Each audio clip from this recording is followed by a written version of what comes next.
name is Josiah Ray. I'm going to show you how to make lined paper using Microsoft Word. Now here I am inside Word, and what you could try doing first is going up to the Office button and saying New, and over here on the templates you're going to scroll down and you're looking for stationery and specialty paper, and in here it would say lined paper or grids. Now mine does not say that. I'm running Word 2007. It may have been, I've seen some people able actually to get to it this way, maybe that they added it with 2010. If you're running an earlier version and you don't have the feature, don't worry, you're still in luck. We're going to close this out. And what I've got is this lined paper template.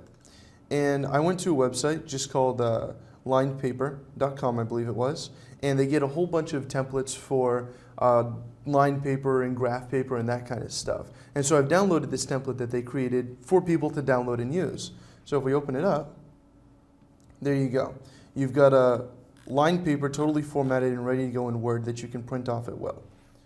I hope you've enjoyed this short video on how to make lined paper using Microsoft Word. I'm Josiah Ray.